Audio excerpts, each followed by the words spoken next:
Buenos días. Quiero agradecer mucho esta invitación de la Sociedad de Anestesiólogos del Atlántico para compartir estas consideraciones sobre la vía aérea en el paciente oncológico. Agradecer a doctor Luis Arroyo, a la doctora Gina Gutiérrez, quienes muy deferentemente me han invitado, y a todos los miembros de la Junta Directiva de la Sociedad aquí en el Atlántico, y al doctor David Rincón por sus deferentes palabras. Además, para recordar que cuando uno es profesor, pues el principal incentivo es que está aprendiendo uno de sus mismos estudiantes, y qué bueno ver cuando los estudiantes superan al maestro. Quiero contarles que ya llevo más de 10 años trabajando en el Instituto Nacional de Cancerología y dedicado a la anestesia en el paciente oncológico. Sin embargo, pues es mucho lo que queda por aprender aquí en este campo, que indudablemente debe convertirse aquí en Colombia en una de las subespecialidades para los anestesiólogos. Estos son los temas que voy a abordar en esta corta revisión.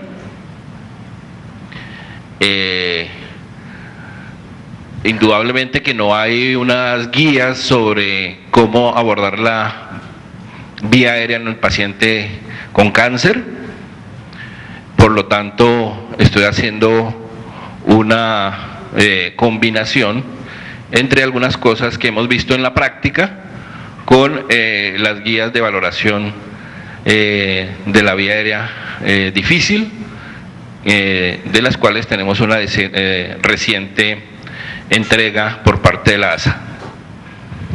En estas guías se menciona que no hay evidencia, y en esto pues sucede mucho lo que sucede en muchas cosas en medicina, pues que no se cuenta con una evidencia bastante alta para muchas de las cosas que hacemos, pero que al analizar objetivamente cuando lo estamos haciendo, vemos que para nosotros sí es importante, a pesar de que la evidencia no sustente muchas de las cosas que hacemos. La historia clínica es uno de los pilares pues para hacer el diagnóstico de una vía aérea difícil. Sin embargo, la evidencia no ha mostrado eso. Pero los anestesiólogos que fueron encuestados, todos coinciden en decir que sí, que la historia clínica es importantísima. Y en el paciente con cáncer, pues con mucha más validez, porque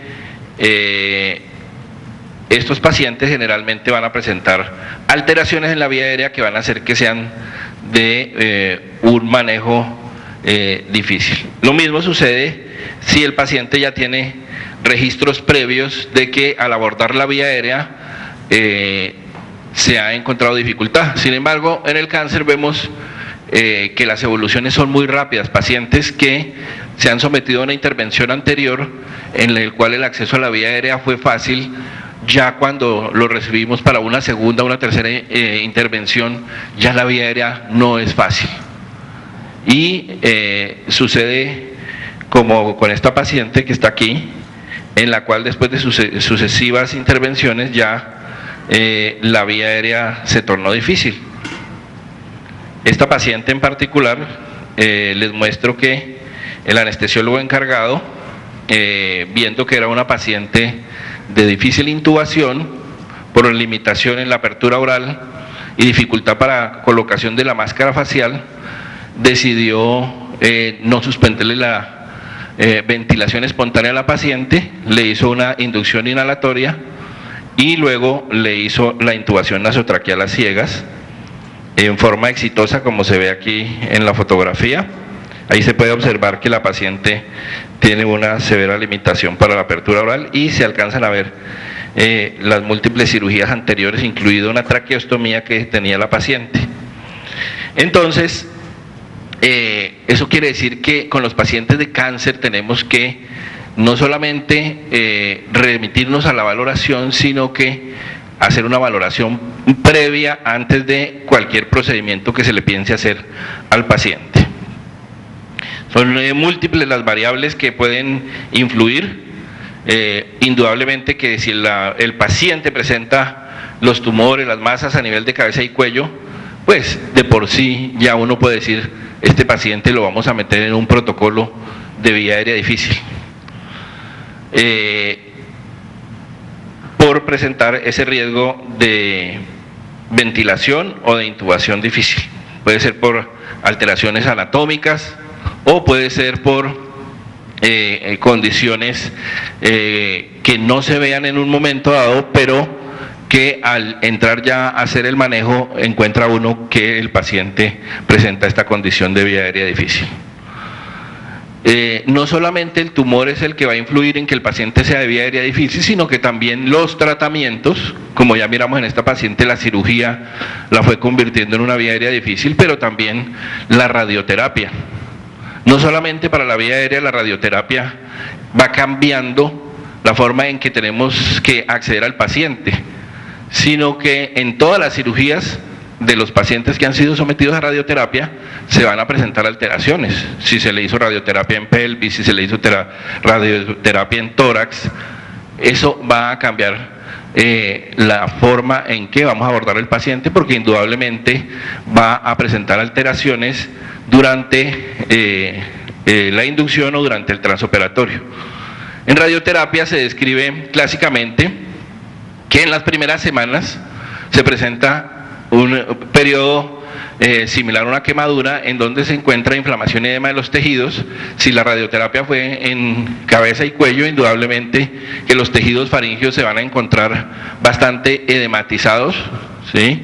Eso hace que no pensemos en un paciente que ha sido sometido a cirugía en cabeza a radioterapia en cabeza y cuello, en llevarlo a una cirugía que no sea completamente necesaria para el paciente. Después viene un proceso de cicatrización y fibrosis que dura de 6 a 12 meses posterior a la cirugía, haciendo que la vía aérea se vuelva muy difícil de abordar en estos pacientes. Entonces, indudablemente, los procedimientos a los que se van a llevar los pacientes tienen que ser bastante indicados para proceder, pero creo que si ustedes han tenido oportunidad de manejar este tipo de pacientes, han visto cómo a nivel del cuello estos pacientes presentan una fibrosis que dificulta todos los procedimientos, incluido colocar un catéter central o la misma traqueostomía. Hemos visto cómo cirujanos experimentados tratan de hacer traqueostomía en estos pacientes y muchas veces no lo logran. Se pueden presentar además limitaciones para la apertura oral, para la extensión cervical. Las estructuras faríngeas están completamente pegadas y es muy difícil lograr movilidad en estos pacientes. Indudablemente que si uno mira los algoritmos desde el 93, el del 2003 y este del 2013, vemos que el algoritmo cada vez se va complicando en cierta medida al iniciar la valoración de la vía aérea difícil. Sin embargo, si uno regresa en el tiempo y mira la base de lo que ha partido todo, pues eso es una buena referencia para que uno no olvide qué es lo que hay que hacer en una vía aérea difícil, que es la que muchas veces se presenta en el paciente con cáncer. O sea, lo que uno tiene que es prever, en la medida en que se pueda, que el paciente no sea sometido a una situación de no ventilación, no intubación. Cuando salió el algoritmo, pues era que no se podía ventilar con máscara facial, y eso es lo que más ha cambiado. Ahora ya el algoritmo incluye otros métodos para la ventilación con máscara facial. Y también han salido nuevos métodos para lograr la intubación orotraqueal. Entonces todo eso va ampliando el algoritmo, pero es muy sencillo si tenemos en mente que no debemos someter al paciente a una situación de no ventilación no intubación. Y considerar entonces unas opciones adicionales para el manejo de la vía aérea en la medida en que en las instituciones se cuente con diferentes tipos de recursos, que es la otra cosa que debemos ir consiguiendo. En el cancerológico yo creo que prácticamente 1 o 2 veces por semana un anestesiólogo se ve enfrentado a una vía aérea difícil y sin embargo a pesar de los requerimientos que hace anestesiología, el cancerológico cuenta con una tecnología impresionante para los cirujanos, pero para los anestesiólogos, y creo que eso no es diferente en muchos hospitales de Bogotá y tal vez de Colombia, no es el desarrollo tecnológico no es lo mismo. Contamos con 3 fibrolaringoscopios, uno de los cuales siempre permanece en reparación, y el otro pues que los neumólogos Proco lo prestan, y ese es el armamentario para manejar la vía aérea difícil de todos estos pacientes, pues más las habilidades de los anestesiólogos y algunas otras ayudas tecnológicas que se han ido consiguiendo, pero no hay un carro de vía aérea difícil, que creo que es algo por lo cual todos los anestesiólogos debemos luchar para que en los sitios donde trabajamos se cuente con una maleta o un carro de vía aérea difícil para poder manejar este tipo de pacientes, pues que es una de las principales complicaciones que tenemos nosotros como anestesiólogos. Da cuenta por más del 70% de las demandas en Estados Unidos estas alteraciones en el manejo de la vía aérea, y con unas complicaciones que muchas veces ocupan el primer lugar, en donde los pacientes pueden sufrir mortalidad o quedar con secuelas neurológicas bastante severas. Entonces, de todos modos, los pacientes oncológicos, sobre todo si tienen patologías a nivel de cabeza y cuello, se deben considerar siempre como potenciales vías aéreas difíciles, y tratar de hacer una evaluación que anticipe esta condición y que permita que estemos preparados en el momento en que se presente el momento del abordaje de la vía aérea. No importa si ya el paciente está valorado, tenemos que volver nosotros a el día de la cirugía, mirar a ver si se han presentado alteraciones, si el paciente tiene nueva sintomatología, la masa de pronto que se consideraba que no estaba alterando la vía aérea ha crecido y ha hecho que se convierta en vía aérea difícil. Tener siempre disponible un equipo para manejar la vía aérea, y siempre se recomienda que, a pesar de que uno haya escogido una técnica para manejar la vía aérea del paciente, tenga un plan B en caso de que no se pueda acceder a la vía aérea. Pues esto ya es conocido por la mayoría, teniendo en cuenta que en el Malampati de clase 1 generalmente la vía aérea va a ser fácil. En el de clase 4, en el Malampati modificado, puede haber dificultad para la intubación. En el 2 y el 3 pues es indeterminado. Aquí tenemos los pacientes, aquí tenemos la clasificación de Korman-Lehane, aquí la vemos en los pacientes, cómo se vería en la laringoscopia, la distancia interincisivos, que la dividimos en 4 clases, siendo la clase 3 y 4 las de más difícil intubación, la protrusión mandibular, que se divide en 3 clases. Si los incisivos se pueden llevar hacia adelante de la arcada superior, si solamente llegan hasta la arcada superior, o si no se pueden proyectar hacia adelante.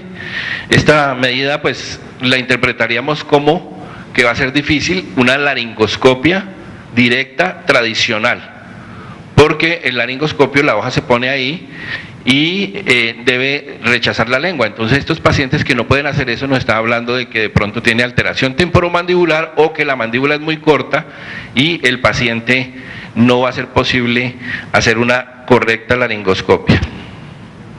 Esta es, la distancia tiromentoniana o mentotiroidea o escala de Pattil-Aldrete, que siempre que se encuentre esta distancia por encima de 6 centímetros pensaremos que va a ser fácil el abordaje de la vía aérea, pero si la distancia está más corta en un adulto, ya podemos estar pensando que como el laringoscopio es rígido, entonces no va a permitir que veamos una glotis que se encuentra alta y anterior, haciendo que este paciente sea de difícil intubación con una laringoscopia directa tradicional. Ahí ya podemos empezar a pensar en otros laringoscopios que puedan aumentar esa visibilidad en los sitios en donde el laringoscopio rígido no puede. Aquí tenemos la distancia externo-mentoidea, que sería fácil en pacientes que tengan más de 13 centímetros en adultos, con una sensibilidad del 80%, una especificidad del 85% y un valor predictivo positivo del 27%. Ahí empezamos a ver algo de que todos estos signos que encontramos al examen físico, cuando se encuentran, pues indudablemente nos están hablando de que la vía aérea puede llegar a ser difícil y son altamente específicos, pero con unas bajas sensibilidades. De modo que eso quiere decir que cuando uno hace el examen y no encuentra estos signos, no quiere decir que la vía aérea vaya a ser fácil. Uno pensaría la mayoría de las veces que sí, pero habrá un número de pacientes en los cuales, a pesar de que no encuentra uno ninguna alteración en todas estas mediciones que hacemos, se pueda presentar este caso de vía aérea difícil. ¿Cómo podríamos definir una vía aérea difícil? No importa si es en cáncer o en general. Aquí está la definición que salió en la guía del 2003. Condición clínica en la cual un experto presenta dificultad para el manejo de la vía aérea, ya sea para la ventilación con máscara facial, para la intubación orotracal o ambas. Ahora más adelante les muestro para que comparemos con el algoritmo del 2013, que prácticamente es lo mismo, sino que ya agrupa las nuevas dispositivos que han ido saliendo para manejar la vía aérea difícil. De modo que una vía aérea difícil no es solamente que el paciente sea de intubación difícil, sino que incluye la ventilación difícil, ya sea con máscara facial o con dispositivos supraglóticos, la laringoscopia difícil, ¿sí?, la intubación orotraqueal difícil, o sea, en aquella donde un experto hace más de 2 intentos para la intubación sin éxito, y la intubación fallida, que es que después de varios intentos por un experto no se logra la intubación. Aquí tenemos una escala que está publicada en un artículo del doctor David en la revista colombiana de anestesiología, en donde se evalúa el rendimiento diagnóstico de varios predictores de vía aérea, y que en general quiere decir que los métodos son de una baja sensibilidad, como podemos ver en la escala donde dice sensibilidad, y algunos de ellos tienen una alta especificidad, pero que en general para hacer una predicción de la vía aérea difícil pues sirven cuando se presentan, pero cuando no están es muy difícil saber si el paciente va a presentar o no va a presentar la vía aérea difícil. En las guías del 2013 vemos que se recomienda entonces hacer una adecuada historia del paciente, ¿cierto?, hacer un examen físico en busca de estos predictores de vía aérea difícil, y en caso de duda pues se recomienda que pidamos ayudas adicionales, que es algo que la mayoría de nosotros no hacemos debido a la forma en que se ha planteado la valoración.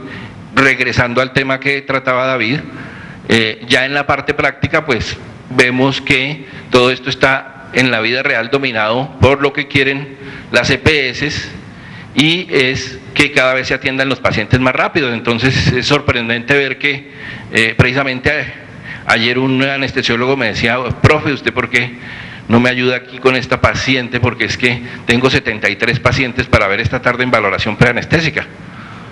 ¿Pero cómo? 73 pacientes, ¿quién pueden ver en una tarde? ¿No los está viendo? Así de sencillo.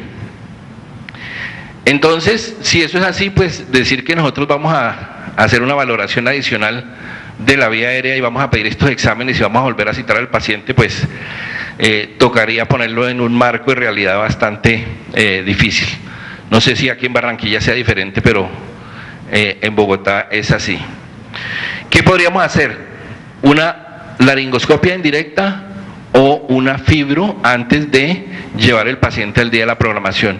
Una radiografía cervical que nos podría mostrar alteraciones de columna, alteraciones de la columna de gases, el TAC para mirar la masa, puede ser el TAC cervical o el TAC de tórax dependiendo de la extensión de la masa, la resonancia nuclear, las curvas de flujo volumen para mirar que el grado de obstrucción extrínseca que pueda tener el paciente. Y algo, esto sí ya no está, estas primeras las tomé del algoritmo de vía aérea del 2003 y del 2013, que son similares.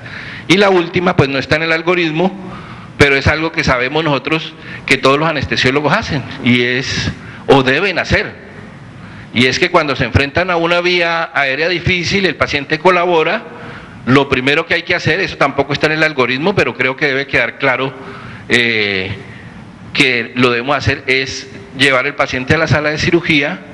Si no es estómago lleno, con alguna sedación y anestesia local, hacer una laringoscopia directa, ¿sí?, para evaluar qué tan accesible es la vía aérea en el paciente. Esto lo recalco porque no está en los algoritmos y es una medida barata, fácil, sencilla que podemos hacer todos antes de enfrentarnos al manejo ya de la vía aérea difícil. Aquí es donde les digo, la base del diagnóstico de la vía aérea difícil es detectar pacientes de difícil ventilación y de difícil intubación. Pero la ventilación ya se amplía, porque ya no solamente es con máscara facial, sino que entran los nuevos dispositivos que han ido saliendo, como las máscaras laringias, el iGel, para el manejo supraglótico de los pacientes.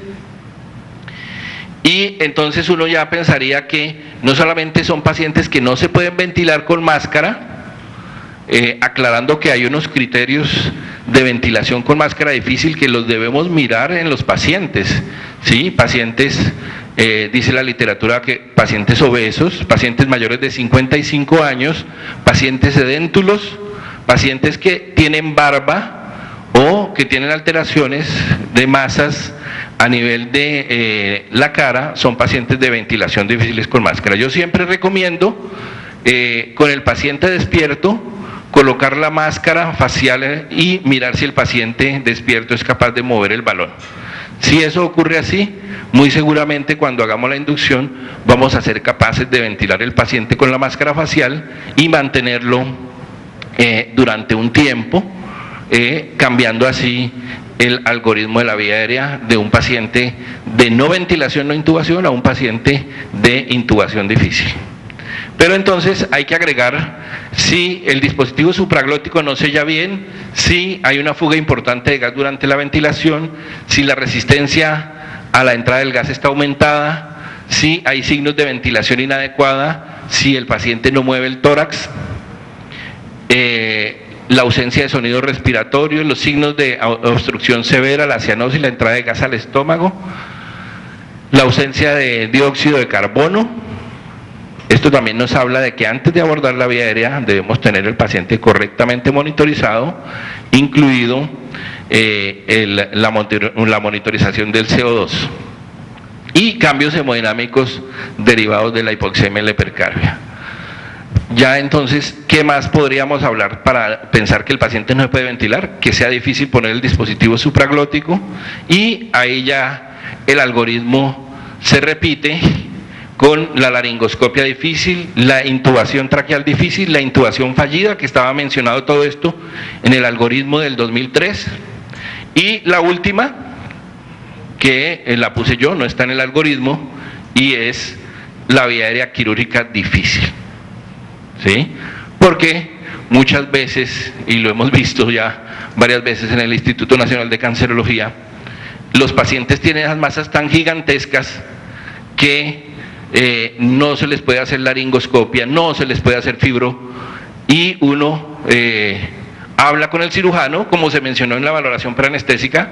En estas cosas hay que tener un sincronismo entre el equipo que está manejando al paciente, y eso incluye que podamos con el cirujano cuadrar cómo va a ser el manejo del paciente. Pero muchas veces el cirujano mira al paciente y dice: no, tampoco es fácil para el acceso quirúrgico a la vía aérea, debido a que el tumor ya también ha llegado hasta los anillos traqueales.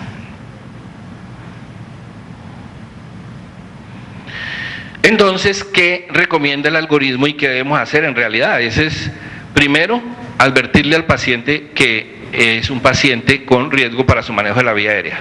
Segundo, siempre, ¿no?, si ya sabemos que la vía aérea es difícil, pedir ayuda a otro experto, a otro anestesiólogo, para que nos esté acompañando. Si la vía aérea no la habíamos detectado como difícil, pero hicimos la inducción y vemos que la vía aérea en realidad sí es difícil, entonces inmediatamente debemos solicitar que otro anestesiólogo nos acompañe. La preoxigenación, pues hay diferentes trabajos que han mostrado que la preoxigenación sí sirve. O sea, un paciente sin preoxigenar le da uno 3 minutos en apnea, mientras que con una correcta preoxigenación puede subir hasta 8 minutos. Ahí mencionan en el algoritmo del 2013 diferentes trabajos que se han hecho, que incluyen ventilaciones profundas 4 veces en los pacientes en que se hace esto como emergencia, pero si el paciente se puede mantener con la máscara al 100% durante 3 a 5 minutos, nos dará 8 minutos la preoxigenación como una medida de seguridad en caso de que no podamos abordar rápidamente la vía aérea. Y la otra recomendación es, durante todo el proceso del manejo de la vía aérea, tener una forma suplementaria de mantener oxigenado al paciente. En esto pues toca ser imaginativos, porque muchas veces lo que estamos haciendo no permite, pero siempre pensar en mantener al paciente oxigenado. Preparar al paciente, preparar todo el equipo de la vía difícil, alistar los medicamentos que vamos a usar, tener el plan y tener todo esto listo, y tener el plan B que ya les había mencionado. Todo esto está en el algoritmo, menos la última, que también es agregada por nosotros y que es, no la contempla el algoritmo, pero lo hacemos todos, pues, que es que si uno sabe que el paciente va a ser de difícil intubación y que posiblemente termine una vía aérea quirúrgica, debe contar con el cirujano, la instrumentadora, todo el equipo listo, y muchas veces ya el paciente hasta lavado en caso de que se necesite iniciar un procedimiento quirúrgico para acceso a la vía aérea de forma urgente. Lo otro que les cuento es que muchas veces uno está con cirujanos que trabajan en cabeza y cuello, o tiene cirujanos que no van a trabajar en cabeza y cuello, pero la vía aérea es difícil, y resulta que el cirujano no sabe hacer traqueostomía. Es el caso, por ejemplo, cuando uno está en procedimientos de odontología o en procedimientos de ortopedia. Entonces, en esos casos, fuera de hablar con el equipo quirúrgico, hay que conseguir otro cirujano que pueda hacer la traqueostomía en caso de que no se pueda abordar la vía aérea. Esta es la lista de dispositivos o de técnicas que aparecen en el algoritmo del 2013 para el manejo de la vía aérea. mi recomendación clara es que si se sospecha no ventilación o intubación, se hagan los procedimientos con el paciente despierto, abordar la vía aérea con el paciente despierto, para no irlo a someter a un proceso de no ventilación, no intubación. Los estudios han mostrado que la mejor forma de acceder con un índice de acceso a la vía aérea entre el 80 y el 100% es la fibrolaringoscopia, con el fibrolaringoscopio flexible en paciente despierto.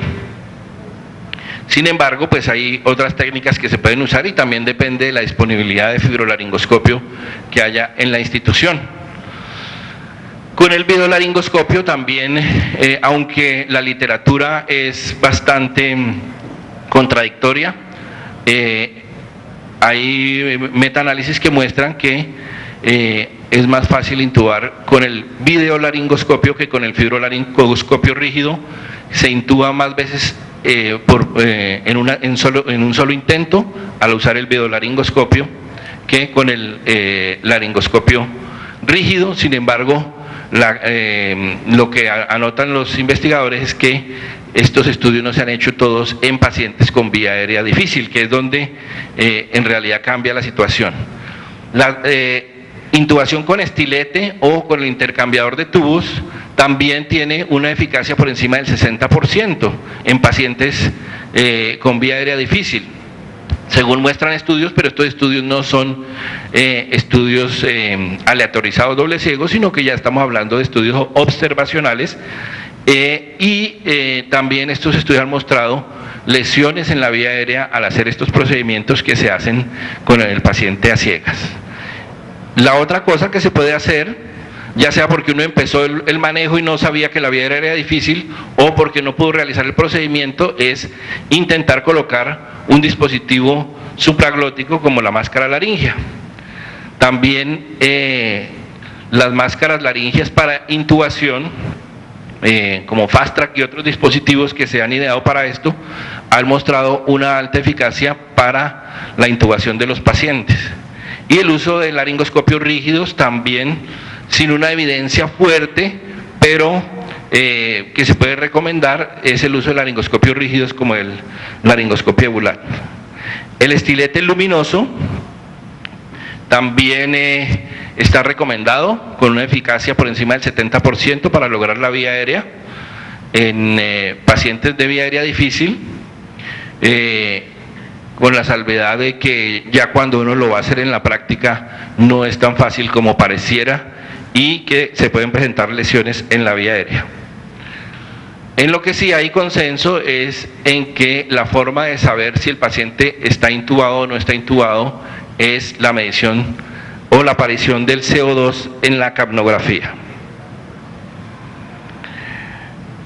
Entonces, el algoritmo empieza el del 2013 diciendo que se maneje los problemas básicos, que la dificultad para la cooperación del paciente o del consentimiento, la dificultad para la ventilación con máscara, la dificultad para colocar un dispositivo supraglótico para la laringoscopia o aún la dificultad para el acceso quirúrgico.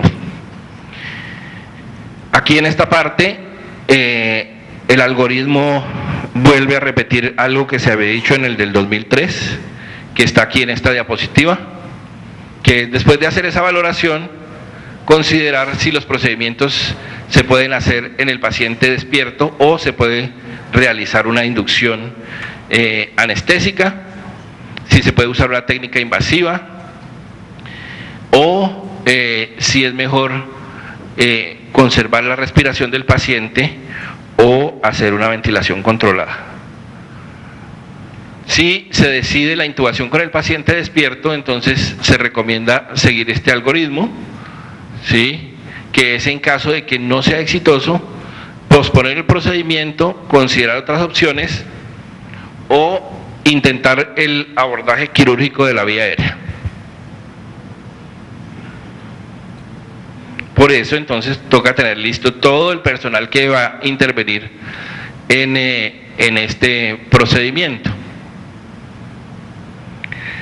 Si ya hemos hecho la inducción y descubrimos que no podemos intubar al paciente. Entonces, repito, lo primero, pedir ayuda; lo segundo, retorno a la ventilación espontánea; y tercero, despertar al paciente, mirar si se puede ventilar con máscara, volver a hacer intentos de intubación con accesos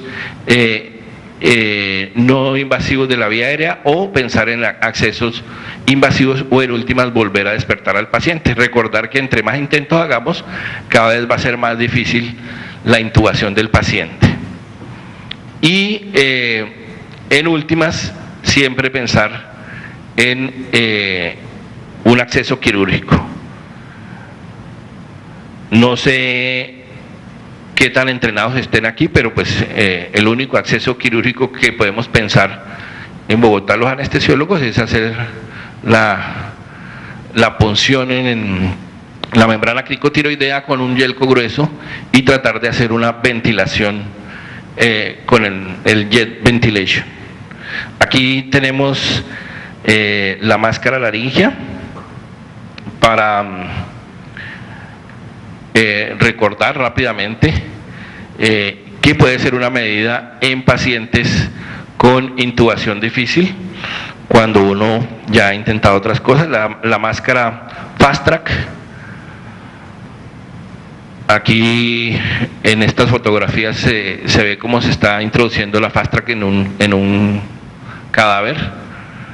En la primera está la introducción de la máscara, se infla, ahí se ve que el tubo ya pasó en la segunda. En la tercera está el introductor del tubo y se está retirando la máscara, y en la cuarta ya se ve cómo el tubo quedó en posición.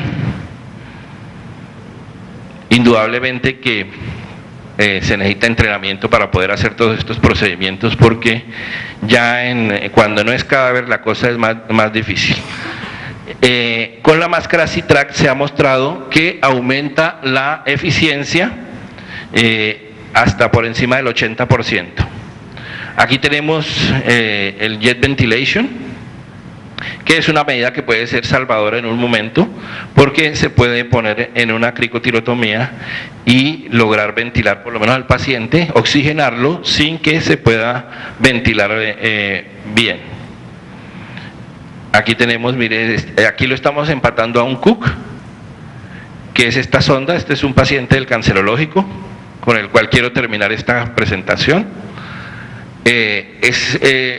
La parte final es la extubación del paciente. Muchas veces para la extubación del paciente es difícil. Esta es una paciente de una cirugía de cáncer de tiroides que el cirujano nos mostró que durante la disección del cáncer, que estaba bastante difícil, lesionó el laringio recurrente del lado izquierdo. Y siempre nosotros decimos, bueno, ¿y qué hacemos en este caso? La recomendación es sacar el tubo y valorar la movilidad de las cuerdas cuando la paciente ya no tiene relajación, pero estando aún bajo sedación. Sin embargo, cuando uno va a realizar el procedimiento es bastante difícil, y más de una vez tratando de volver a poner el tubo, o si se saca el tubo y se continúa con máscara laringea, los pacientes pueden presentar laringoespasmo, haciendo muy difícil este manejo. Entonces, en este caso lo que decidimos fue colocar un CUT, que es como un intercambiador de tubos por el cual se puede ventilar y dar jet ventilation. Aquí no se ve nada, yo lo estoy viendo bien aquí. Ahí se ve que está colocado el CUT y se sacó el tubo, y se estaba ventilando a la paciente con el jet, logrando que haya una ventilación adecuada. Después de eso, le hicimos la laringoscopia sin retirar el tubo y observamos que había adecuada movilidad de las dos cuerdas, y enseguida retiramos el tubo y cerramos los anestésicos y seguimos ventilando a la paciente solamente con jet ventilation. Se mantuvo la saturación siempre por encima de 99 y ya la paciente despertó. Ahí vemos la cirugía bastante amplia, y aquí está ya la paciente recuperada, ventilando espontáneamente. Aquí tenemos el AirTrack, también es bastante fácil de poner en la teoría, pero cuando uno lo hace en la práctica a veces briega, porque al tratar de meter el tubo no da la suficiente curvatura, a pesar de que uno está viendo muy bien la laringe por este AirTrack, que es un sistema de prismas diseñado por un oftalmólogo para mejorar la intubación en vía aérea difícil. Y aquí tenemos por último el estilete luminoso, en el cual hay que tener en cuenta que el paciente no sea obeso, que el paciente no tenga una piel muy oscura, o si no, no vamos a ver nada, y que la sala de cirugía se pueda dejar en oscuridad total para poder observar la luz a través de la tráquea y poder introducir el tubo. Cuando todo esto se logra hacer, es bastante sencillo. Hay que recordar que con el estilete es mejor que el tubo esté siempre en la punta del estilete y no subirlo a un sitio ahí donde hay como para ponerlo, porque después cuando uno lo va a bajar no pasa el tubo por el estilete. También con la fibro a veces logra uno hacer la fibro, y cuando va a introducir el tubo, al contrario de lo que muestra esta foto, que el paciente está despierto y tranquilo, no puede uno pasar el tubo. Ya las vías aéreas quirúrgicas, que mi recomendación es que en caso de que veamos que el paciente no es de fácil intubación, ¿sí? Tenemos casos de pacientes que tienen unas luces de 2 y 3 milímetros.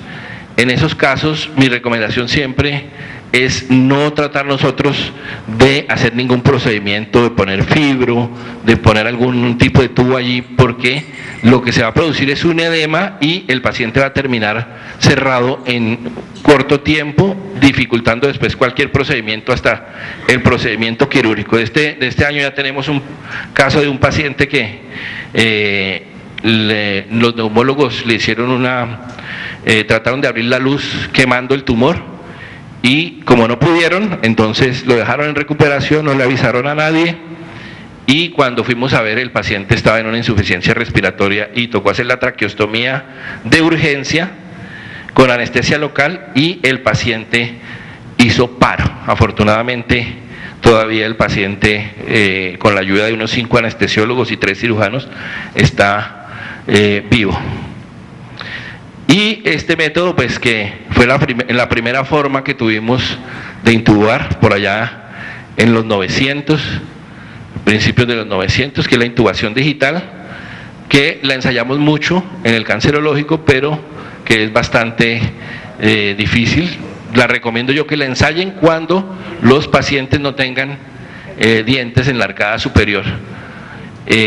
Simplemente con la mano no dominante metemos los dedos hasta tocar la glotis, eso se siente muy bien, uno siente la epiglotis, puede hacer un examen digital de la glotis, generalmente con el dedo medio empuja uno la epiglotis hacia adelante, mete el tubo y con el índice lo va guiando hasta meterlo en la glotis del paciente. En pacientes ancianos que no tengan dientes en la arcada superior, es el paciente en que se puede ensayar esta técnica. En caso de ese caso extremo en que el laringoscopio no prendió y ya estamos metidos en la intubación.